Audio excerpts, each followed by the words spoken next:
So ఈరోజు నా మార్నింగ్ని మా అక్క చేసిన మిల్లెట్ దోశతో స్టార్ట్ చేశాననమాట.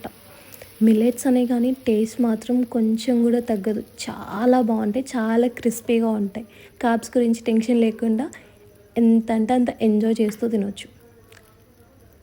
పాపం మేము లేచేసరికి చట్నీ, దోశ అన్నీ రెడీగా ఉంచి పెట్టింది. సో ఈరోజు మేమందరం ఫ్యామిలీ అంతా కలిసి బయటికి వెళ్దాం అనుకుంటున్నాం. సో మేము ఎప్పుడు బయటికి వెళ్ళినా నేను, మా అక్క, మా వదిన ముగ్గురం ప్లాన్ చేసుకుంటాం అనమాట. మనం ఏం డ్రెస్ వేసుకుందాం అని ఫుల్ కుంభక్కాయ ఉంటాం అన్నిట్లలో. సో అట్లా ప్లాన్ చేసుకొని మేము ముగ్గురు మీరు శారీస్ కట్టుకుందాం అనుకున్నాను. యాక్చువల్లీ వాళ్ళు డ్రెస్సెస్ అన్నారు, బట్ నేనే ఎవ్రీ టైం శారీ అంట. సో వాళ్ళిద్దరు కూడా చేంజ్ అయ్యి మళ్ళీ శారీకి వస్తారు. సో అలా నేను ఈ శారీ చూస్ చేసుకున్నాను. చూద్దాం మా అక్క, మా వదిన ఏం శారీస్లో వస్తారో. సో ఈ శారీకి యాక్చువల్లీ 2 బ్లౌజెస్ నేను వేసుకోవచ్చు. బ్లాక్ అండ్ స్కై బ్లూ కూడా ఒక ఆప్షన్ ఉంది, ఎందుకంటే శారీలో స్కై బ్లూ డిజైన్ వచ్చింది కాబట్టి. సో లెట్స్ ఏది బాగుంటుందో. So finally I felt sky blue కన్నా బ్లాకే బాగుంది, ఎందుకంటే శారీ కొంచెం ట్రాన్స్పరెంట్ ఉంది కాబట్టి. సో అంత రెడీ అయ్యాక మనకు కొంచెం మ్యాండేటరీ ఫోటోషూట్స్ ఇంపార్టెంట్ కదా. సో అలా నేను, మా అక్క కొంచెం మంచి ఫోటోషూట్స్ తీసుకున్నాం అనమాట. మేమే ఇదంతా తీసుకున్నాక ఇంకా స్టార్ట్ అయిపోదామని ఎంత క్యాబ్కి ట్రై చేసినా అసలు అవ్వలేదు. సో లాస్ట్కి వెయిట్ చేస్తే ఒక్క ఆటో బుక్ అయింది. మా అక్కకి ఇవన్నీ కొంచెం ఎక్స్పీరియన్సెస్ లేవు. అది కాలేజ్లో ఉన్నప్పుడు ఆటోస్కి, బస్కి వెళ్ళింది, కానీ తర్వాత పెళ్ళైన తర్వాత ఎప్పుడూ అంత వెళ్ళలేదు. సో నేను పాపం ఆటోకి తీసుకెళ్ళాను, మెట్రోకి తీసుకెళ్ళాను. లిటరల్లీ మెట్రో మొత్తంలో శారీ కట్టుకొని మెట్రో ఎక్కిందంటే మేము ఇద్దరమేమో. మొత్తం మెట్రో స్టేషన్లో మొత్తం ఎవ్వరూ లేరు. అట్లా అక్కడి నుంచి అప్సిగూడలో దిగిపోయి అప్సిగూడకి అన్నయ్య వాళ్ళు వచ్చి పిక్ చేసుకుంటా అన్నారు అనమాట. సో వాళ్ళు వచ్చేసరికి లేట్ అవుతుందని మేము పక్కనే ఉన్న సుప్రభాత్ హోటల్ అక్కడ మంచిగా టిఫిన్ చేసేసినాం. రవ్వ దోశ మాత్రం చాలా బాగుండే, you must try that. So అన్నయ్య వాళ్ళు వచ్చి మమ్మల్ని పికప్ చేసుకున్నారు. అసలు జర్నీ స్టార్ట్ చేసినప్పటి నుంచి ఎండ్ వరకు అసలు మా అన్నయ్య, వదిన ఇద్దరు రోస్ట్ చేసుకుంటూనే ఉండే. వాళ్ళిద్దరితోని మాకు మస్తు ఫన్ వచ్చింది. మా వదిన అనడం, మా అన్నయ్య దానికి పని చేయడం, క్రేజీ ఉండే జర్నీ అసలు. మమ్మీ డాడీని చాలా మిస్ అయినాం. వాళ్ళు కూడా ఉండుంటే ఇంకా మంచిగా వాళ్ళు కూడా మస్తు ఎంజాయ్ చేస్తుండే మమ్మల్ని చూసుకుంటూ. యాక్చువల్లీ వాళ్ళు ఇప్పుడు హైదరాబాద్లో లేకుండే, అందుకే వాళ్ళు మాతో రాలేదు, మేమే వెళ్ళాల్సి వచ్చింది. సో అట్లా జర్నీ అంతా చాలా హ్యాపీగా ఫన్ చేసుకుంటూ అందరూ పని చేసుకుంటూ వాళ్ళ ప్రీవియస్ డేస్ని, వాళ్ళ పాస్ట్ స్టోరీస్ని అన్నిటినీ చెప్పుకుంటూ మస్తు నవ్వుకున్నాం. జర్నీ అంతా చాలా సాఫ్ట్గా వెళ్ళిపోయింది.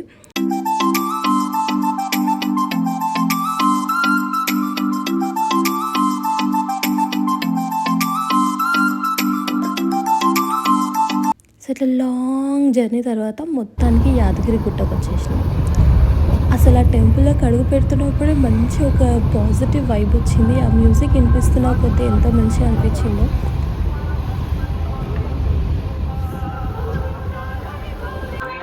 సో అలా టెంపుల్కి వచ్చేసాం అన్నమాట. ఈ యాదగిరిగుట్ట డెవలప్ అయినప్పటి నుంచి మేము ఎప్పుడు రాలేదు. మా అన్నయ్య, వదిన వచ్చారు, నేను, అక్క ఎప్పుడు రాలేదు. సో ఇదే ఫస్ట్ టైం. లోపల చాలా బాగుందని చాలాసార్లు చాలామంది చెప్పినారు, చూడాలి మేము కూడా. సో ఫోన్స్ ఎలా లేవంట. సో మేము ఇంకా ఫోన్స్ అన్నీ కార్లో పెట్టేసి వెళ్ళిపోయినాం. సో వెళ్ళి దర్శనం చేసుకొని వచ్చేసరికి మా ఫేసెస్ అంతా టైర్డ్ అయిపోయినాయి. జనాలు ఉన్నారేమో అనుకున్నాం, కానీ చాలామంది ఉన్నారు, పెద్ద లైనే అయిపోయింది. సో మధ్యలో మేము ఒక దగ్గర ఆగి లంచ్ కూడా చేసాం, బట్ ఫుల్ టైర్డ్ ఉండే, ఆకలి మీద ఉండే. సో ఏం రికార్డ్ చేయలేదు మేము. సో అక్కడ నుంచి డైరెక్ట్గా జస్ట్ బేక్స్ గచ్చిబౌలికి వెళ్ళి అక్కడ నుంచి కేక్ తీసుకొని వెంటనే వచ్చేసినాం. ఎందుకంటే ఈరోజు మా బుడ్డోడి బర్త్డే. సో వాడి బర్త్డే సెలబ్రేట్ చేయడానికి కేక్ తీసుకొని వచ్చేసినాం. మా వాళ్ళు చూడండి, కేక్ చూసారో హంగామా చేస్తారు దాన్ని. ఒక్కొక్కరు ఒక్కొక్క టాలెంట్ చూపిస్తూ ఉంటారు, వెరీ టాలెంటెడ్. సో దాన్ని అది అని ఏదేదో చేస్తున్నారు.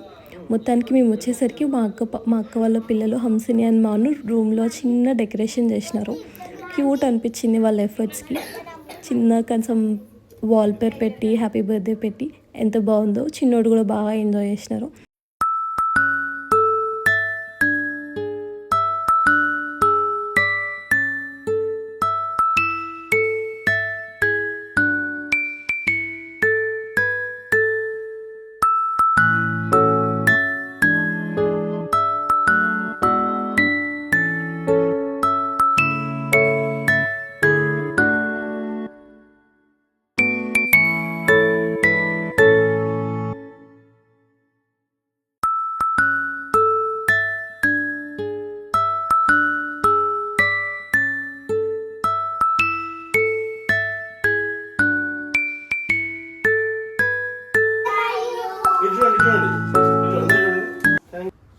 సో ఇక్కడ మా అంశని ఏదో కొత్తగా ట్రై చేద్దామని బెలూన్లో పేపర్స్ వేసి చేసింది, బట్ అట్లా ఫ్లాప్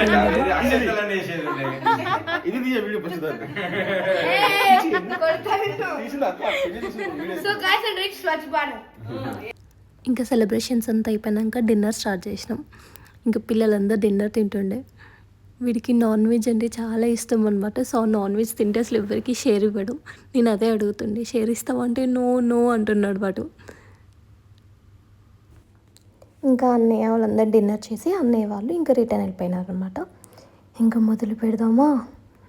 అసలు అప్పుడు స్టార్ట్ చేస్తే మేము పడుకునే వరకు ఎంత లేట్ నైట్ అయిందో. ఇంకా మా పిల్లలైతే దొరికిందే ఛాన్స్ అని ఫుల్గా చిల్ అయినారు. అయినా కజిన్స్కి వీళ్ళకి పెద్ద అయ్యకి ఇవే మెమరీస్ ఉంటాయి కదా, అందుకే మేము కూడా చాలా చిల్గా వదిలేస్తాం వాళ్ళని. సో లేదా ఆల్ఫాబెట్ గేమ్ అని చాలాసేపు దాని మీద టైంపాస్ చేసినారు. నేను వాళ్ళకి అది కూడా బోర్ వచ్చేసి నెక్స్ట్ సాంగ్స్ పెట్టుకొని అందరం మస్తు డ్యాన్స్ చేసినాం. అసలు మా పిల్లలందరూ మస్తు యాక్టివ్ ఉంటారు.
సో నేను నా బ్యాక్గ్రౌండ్ ఫ్యామిలీ వాయిస్ అంతా అలాగే ఉంచాను, ఎందుకంటే మీరు కూడా ఫ్యామిలీ వైబ్స్ని హ్యాపీనెస్ని ఫీల్ అవ్వగలరని.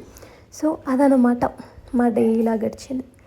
12 అయిపోయింది, ఇంకా మా వాళ్ళు ఒక్కరు కూడా పడుకోలేదు, అట్లనే ఆడుతూ ఉన్నారు. వాళ్ళకి అసలు అంత ఎనర్జీ ఎట్లా వస్తుందో మాకు అర్థం కావట్లే. మేమైతే ఫుల్ టైర్డ్ అయిపోయినాం.